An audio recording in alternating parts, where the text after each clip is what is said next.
Good day everyone. आज से हम स्टार्ट करेंगे chapter number 15 which is stoichiometry. By the way, I am Kash, your visual teacher, and welcome to my channel learn with ease. हम concept discuss करने के साथ साथ बुक से रीडिंग भी करते हैं। बुक से रीडिंग के दौरान लर्नर्स आपने पेंसिल और हाइलाइटर अपने पास रखना है ताकि हम शॉर्ट क्वेश्चंस को लिख सकें और इम्पॉर्टेंट टेक्स्ट को हाईलाइट कर सकें। लर्नर्स, आज के लेसन में हम पढ़ेंगे मोलर वॉल्यूम क्या होता है, हम मोलर वॉल्यूम को किस तरह से कैलकुलेट कर सकते हैं और हम सॉल्व करेंगे quick check 15.1। Are you ready? So let's get started. Molar volume, the volume of a gas varies with changes in pressure and temperature. Learners, previous lesson में हमने लॉस पढ़े थे, क्या आपको याद है हमने कौन कौन से लॉस पढ़े थे? लर्नर्स, हमने पढ़ा था बॉयल्स लॉ, हमने पढ़ा था चार्ल्स लॉ, हमने पढ़ा था लर्नर्स एवोगैड्रोस लॉ। लर्नर्स, इन तमाम लॉस को हम कहते हैं गैस लॉस, क्योंकि लर्नर्स ये जो तमाम लॉस थे ये गैस के लिए बनाए गए थे। इन लॉस को अगर हम बेस बनाकर चलें तो हमें पता है गैस का जो वॉल्यूम होता है लर्नर्स, वो प्रेशर और टेम्परेचर चेंज करने की वजह से चेंज होता है। Got it? ये बात आपने जहन में रखनी है।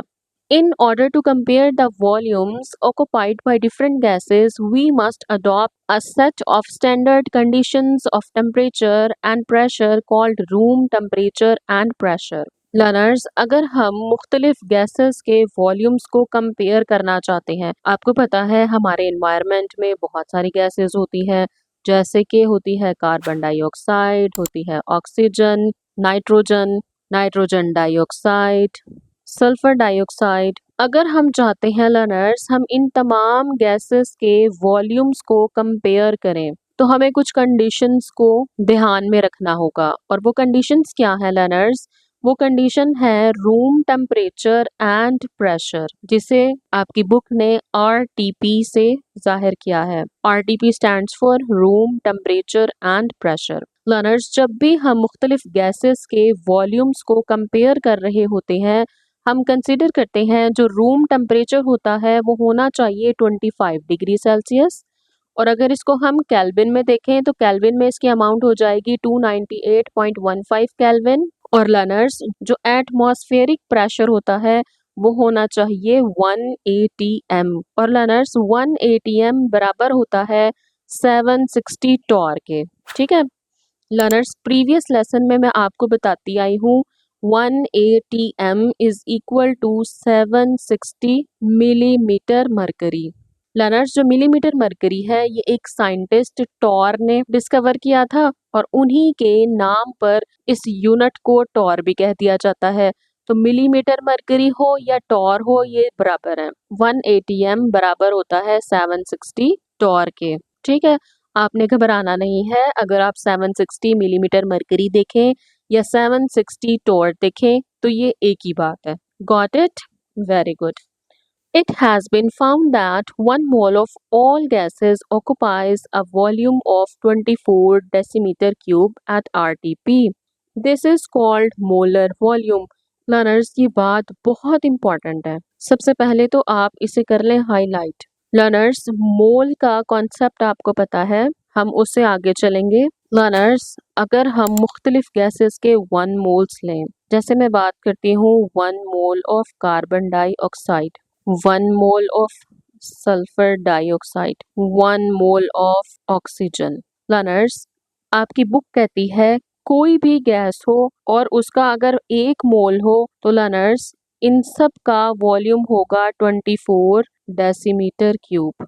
1 मोल ऑफ कार्बन डाइऑक्साइड का वॉल्यूम भी 24 डेसीमीटर क्यूब होगा, 1 मोल ऑफ सल्फर डाइऑक्साइड का वॉल्यूम भी 24 डेसीमीटर क्यूब होगा, और 1 मोल ऑक्सीजन का भी लर्नर्स 24 डेसीमीटर क्यूब वॉल्यूम होगा। ये बात आपने याद रखनी है। आप कह सकते हैं ये रट्टे वाली बात है। कोई भी गैस हो लर्नर्स, अगर उसका 1 मोल है तो उसके वॉल्यूम की वैल्यू होगी 24 डेसीमीटर क्यूब, और इसी को हम कहते हैं molar volume. It is worth nothing that 1 mole of each gas contains the same number of molecules, occupies the same volume at the same time, has different masses. Learners, आपकी book कहती है 1 मोल किसी भी गैस का हो उसमें जो number of molecules है वो सेम है। According to Avogadro's law learners, 1 mole carbon dioxide में नंबर ऑफ मॉलिक्यूल्स होंगे 6.02 मल्टीप्लाई 10⁻23। ये नंबर ऑफ मॉलिक्यूल्स हैं according to Avogadro law 1 mole of carbon dioxide में। ठीक है। इसी तरह अगर हम बात करें 1 मोल ऑफ सल्फर डाइऑक्साइड में लर्नर्स, इनमें भी सेम नंबर ऑफ मॉलिक्यूल्स होंगे विच इज 6.02 मल्टीप्लाई 10⁻23। और इसी तरह लर्नर्स 1 मोल ऑक्सीजन गैस में भी नंबर ऑफ मॉलिक्यूल्स होंगे 6.02 मल्टीप्लाई 10⁻23। अगर लर्नर्स 1 मोल ऑफ गैस में सेम नंबर ऑफ मॉलिक्यूल्स हैं तो उनका वॉल्यूम भी सेम होगा। Learners, same number of molecules same volume को ऑक्युपाई करेंगे। दूसरी बात जो आपकी बुक कहती है लर्नर्स, अगर हम इन गैसेस का मास देखें तो वो डिफरेंट है। यहाँ पर मैं मास लिखने लगी हूँ। कार्बन डाइऑक्साइड का मास कितना होता है, जल्दी से काउंट करें। कार्बन का मोलर मास है 12, ऑक्सीजन का मोलर मास एक का होता है 16। अब यहाँ पे 2 एटम्स हैं तो हो जाएगा 32, टोटल करें 44। सल्फर का होता है मोलर मास की बात कर रही हूँ मैं अब, मोलर मास 32, और ऑक्सीजन का होता है 2 एटम्स का 32, तो ये हो जाएगा 64। और लर्नर्स, अगर हम बात करें ऑक्सीजन गैस की तो ऑक्सीजन के एक एटम में होते हैं 16, 2 में हो जाएंगे 32, तो 1 मोल ऑफ ऑक्सीजन गैस का मोलर मास होता है 32। ठीक है। आप देख सकते हैं 1 मोल कार्बन डाइऑक्साइड का मोलर मास है 44, 1 मोल सल्फर डाइऑक्साइड का मोलर मास है 64, 1 मोल ऑक्सीजन गैस का मोलर मास है 32। इन तमाम गैसेस के लर्नर्स मोलर मासेस डिफरेंट हैं। ठीक है। लेकिन अब ये वाली बात देखें, इन गैसेस के 1 मोल का वॉल्यूम सेम है। क्यों सेम है? रीजन आ रही है कि ऑल्दो इनके मैसेज डिफरेंट हैं लेकिन इनका वॉल्यूम सेम है। वजह है लर्नर्स, 1 मोल ऑफ गैस में नंबर ऑफ मॉलिक्यूल्स सेम होते हैं। नंबर ऑफ मॉलिक्यूल्स सेम होने की वजह से तमाम गैसेस के 1 मोल का वॉल्यूम सेम होता है। ठीक है लर्नर्स, ये बेस है और ये बहुत इम्पोर्टेंट बात है, आपने इसको बहुत अच्छे से समझना है। In other words, the masses and the sizes of the molecules of gas do not change the volume occupied by them. ये बहुत important बात है लर्नर्स। सबसे पहले तो इसे कर लें हाईलाइट। लर्नर्स, आम अल्फाज में कहा जा सकता है मॉलिक्यूल्स के मास और साइज का वॉल्यूम पर कोई असर नहीं होता। The concept of molar volume is useful because it enables us to calculate the number of moles or masses of the gases if we know their volume. Learners, आपकी book खुद से बता रही है हमें मोलर मास क्यों निकालना आना चाहिए। लर्नर्स, जो मोलर वॉल्यूम का कॉन्सेप्ट इसलिए मुफीद है, हमें इसलिए सीखना चाहिए क्योंकि लर्नर्स, जब हम मोलर वॉल्यूम के कॉन्सेप्ट को समझ लेते हैं तो हमारे लिए न्यूमेरिकल्स को सॉल्व करना बहुत आसान हो जाता है। जब हम मोलर वॉल्यूम के कॉन्सेप्ट को समझ जाएंगे तो लर्नर्स, हमें नंबर ऑफ मोल्स को कैलकुलेट करना आएगा, हम मैसेज कैलकुलेट कर सकते हैं मुख्तलिफ गैसेस के, अगर हमें वॉल्यूम पता हो तो। ठीक लर्नर्स, ये था कॉन्सेप्ट। लर्नर्स, आज के टॉपिक से रिलेटेड एमसीक्यूज आप अपनी स्क्रीन पर देख रहे हैं। लर्नर्स, इस एमसीक्यू फाइल का लिंक आपको डिस्क्रिप्शन में मिलेगा। आप लिंक को क्लिक करें और एमसीक्यू पेज पर लैंड करें। अब हम सॉल्व करने लगे हैं एग्जाम्पल 15.1। आपने बहुत ध्यान से इसको समझना है। किसी भी न्यूमेरिकल को सॉल्व करने के लिए जो हमें गिवन होता है ना, उसकी हम हेडिंग बना लेते हैं। हम लिखेंगे गिवन डाटा, क्योंकि लर्नर्स जो ये गिवन डाटा होता है ये बेस करती हैं कि हमने क्वेश्चन को कैसे सॉल्व करना है। Calculate the number of moles of nitrogen gas present when it occupies a volume of 2.5 decimeter cube at RTP। Learners, ये तो हमें पता चल गया, हमने कैलकुलेट करने हैं नंबर ऑफ मोल्स। ठीक है, गैस कौन सी है? नाइट्रोजन। नाइट्रोजन होती है N2। ठीक है लर्नर्स, ये बातें आपने अपनी बुक पे ही लिखती जानी है। हमें बता दिया है वॉल्यूम, ये वैल्यू है V की, और RTP हमें पता है रूम टेम्परेचर होगा 25 डिग्री सेल्सियस और प्रेशर क्या होगा? वेरी गुड, प्रेशर होगा 1 atm और 760 टॉर। सबसे पहले तो हम गिवन लिख लेंगे, हमें दिया हुआ है volume which is 2.5 decimetre cube. RTPs हमें पता ही है। अब हम हेडिंग देंगे लर्नर्स टू फाइंड की, कि हमने क्या फाइंड करना है। तो लर्नर्स हमने फाइंड करने हैं, कैलकुलेट करने हैं नंबर ऑफ मोल्स, और हम क्वेश्चन मार्क डाल देंगे। लर्नर्स, मैं साथ साथ आपको न्यूमेरिकल्स सॉल्व करने का तरीकेकार भी बता रही हूँ, किस तरीके को फॉलो करते हुए आपने न्यूमेरिकल्स को सॉल्व करना है। लर्नर्स, आपकी बुक कहती है आपको पता है जब 24 डेसीमीटर क्यूब एक गैस के मॉलिक्यूल्स जब ऑक्यूपाई करेंगे तो वो मिलकर बनाएंगे 1 मोल ऑफ गैस। ठीक है, अच्छा लर्नर्स, यूनिटी मेथड में ना हम 1 को यूज करते हैं। जब हमें एक अमाउंट पता हो कि 24 डेसीमीटर मिलकर किसी भी गैस का 1 मोल बनाते हैं तो हम कहेंगे तो 1 डेसीमीटर क्यूब में कितने मोल्स होंगे। क्योंकि इस स्टेटमेंट में हमने यूनिटी मेथड यूज किया है, 1 को हम लिख लेंगे फ्रैक्शन के ऊपर और जो 24 डेसीमीटर क्यूब है उसे हम फ्रैक्शन के नीचे लिख लेंगे, तो ये हो जाएगा 1/24 मोल्स। अब हमें जो वॉल्यूम दिया है ना 2.5 या कोई भी वैल्यू दी गई हो तो हम उसको लिखेंगे। अगर 1 डेसीमीटर क्यूब में 1/24 मोल्स हैं तो 2.5 डेसीमीटर में कितने मोल्स होंगे नाइट्रोजन गैस के? तो 1/24 इंटू 2.5। लर्नर्स, जब इसको हम सॉल्व करेंगे हमारे पास नंबर ऑफ मोल्स की वैल्यू आएगी 0.10 मोल। एक तरीकेकार तो ये है और इसको हम बोलते हैं यूनिटी मेथड। लर्नर्स, दूसरा तरीकेकार है कि हम एक रेडीमेड फॉर्मूला को यूज करें, उसमें वैल्यूज को ऐड करें और अपना आंसर निकाल लें। You can use the following equation as well to solve this problem. Learners, number of moles of a gas find करने के लिए हम फॉर्मूला इस्तेमाल करेंगे which is volume of the gas at RTP. Nitrogen gas का volume which is 2.5, यहाँ पर लिख लेंगे हम 2.5 और लर्नर्स डेसीमीटर क्यूब, और हम लिखेंगे molar volume of the gas. Molar volume कितना होता है learners? Very good, molar volume होता है 24 डेसीमीटर क्यूब। ये जो डेसीमीटर क्यूब है ये इस डेसीमीटर क्यूब से कैंसल आउट हो जाएगा और 2.5 को जब हम डिवाइड करेंगे 24 पर तो आंसर आएगा 0.10 moles. Got it? Very good learners, ये दो तरीकेकार हैं किसी भी गैस के नंबर ऑफ मोल्स को फाइंड आउट करने के लिए जब हमें किसी गैस का वॉल्यूम दिया गया हो। ठीक है लर्नर्स, आपको इन दोनों में से जो तरीकेकार सूटेबल लगता है आप उसे ऑप्ट कर लें।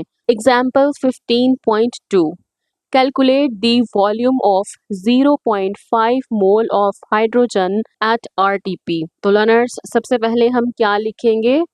वेरी गुड, हम लिखेंगे गिवन डाटा। हमें गिवन है number of moles of hydrogen, तो हम लिखेंगे number of moles of hydrogen which is 0.5 moles. Learners, आपको पता है किसी भी गैस का मोलर वॉल्यूम होता है 24 डेसीमीटर क्यूब।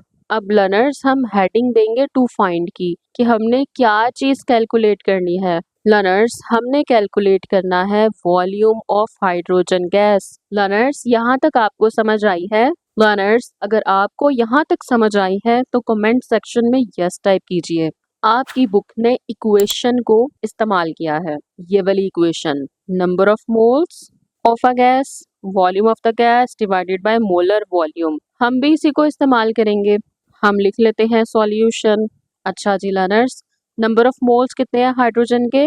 वेरी गुड, 0.5 हमें गिवन है। वॉल्यूम हमने फाइंड करना है तो इसको हम दोबारा से रिपीट कर लेंगे, वॉल्यूम ऑफ हाइड्रोजन, क्योंकि ये तो हमने फाइंड आउट करना है। और मोलर वॉल्यूम लर्नर्स आपको पता है वो है 24 decimetre cube. Got it learners? जब इसको हम सॉल्व करेंगे और ये 24 डेसीमीटर क्यूब इक्वेशन के इस साइड पर आएगा, आप देखें वॉल्यूम ऑफ हाइड्रोजन के साथ मोलर वॉल्यूम डिवाइड हो रहा है। जब इस मोलर वॉल्यूम को हम इक्वेशन के दूसरी साइड पर लेकर जाएंगे तो ये हो जाएगा मल्टीप्लाई। तो learners 0.5 multiplied by 24 is equal to volume of hydrogen.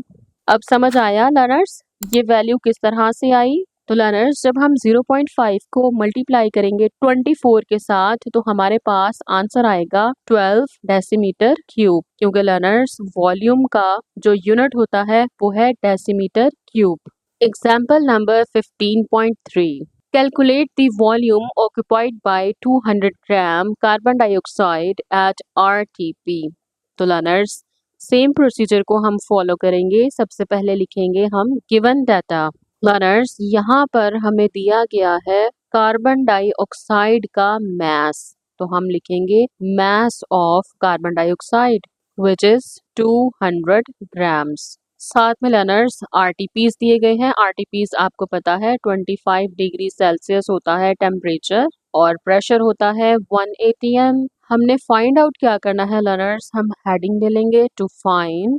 हमने फाइंड आउट करना है volume of carbon dioxide. Learners यहाँ तक आपको समझ आ गई है? वेरी गुड लर्नर्स, अगर आपको समझ आ रही है तो कमेंट सेक्शन में यस टाइप कीजिए। लर्नर्स जो हम इक्वेशन सीख कर आ रहे हैं, जो हमने 15.2 में इस्तेमाल की थी, वो है number of moles is equal to volume of gas divided by molar volume. ठीक है, अब लर्नर्स हमारे पास तो वॉल्यूम है ही नहीं, नंबर ऑफ मोल्स भी नहीं है, मोलर है विच इज 24, तो ये इक्वेशन अभी तो इस्तेमाल नहीं हो सकती। अच्छा जी, तो आपकी बुक ने क्या किया है लर्नर्स? वॉल्यूम को इधर ही रहने दिया, मोलर वॉल्यूम को उठा के इक्वेशन के दूसरी साइड पर ले गए तो मल्टीप्लाई हो जाएगा number of moles multiplied by molar volume, और वॉल्यूम एक साइड पे रह गया। ठीक है लर्नर्स, नंबर ऑफ मोल्स निकालने के लिए हम एक इक्वेशन इस्तेमाल करते हैं which is mass divided by molar mass. आपकी बुक ने भी लिखा है मास ओवर मोलर मास से हम लोग क्या नंबर ऑफ मोल्स निकाल सकते हैं।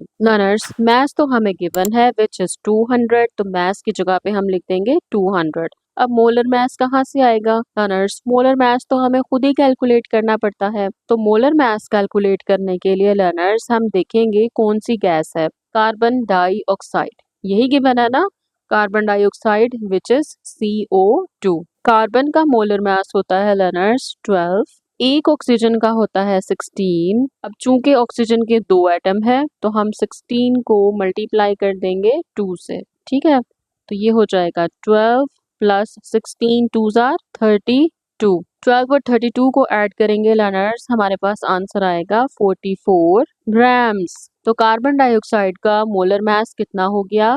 44 ग्राम्स। अब मास हमें गिवन है 200, मोलर मास हमने कैलकुलेट कर लिया विच इज 44, और मोलर वॉल्यूम आपको ऑलरेडी पता होता है किसी भी गैस का लर्नर्स, मोलर वॉल्यूम होता है 24 डेसीमीटर क्यूब। वेरी गुड, आगे सारी वैल्यूज लर्नर्स इस इक्वेशन को जब हम सॉल्व करेंगे तो हमारे पास आंसर आएगा 109 डेसीमीटर क्यूब। क्विक चेक 15.1 हम सॉल्व करने लगे हैं क्विक चेक 15.1 को। लर्नर्स क्वेश्चन को रीड करते हैं। Calculate the amount of carbon dioxide in 100 decimetre cube at RTP।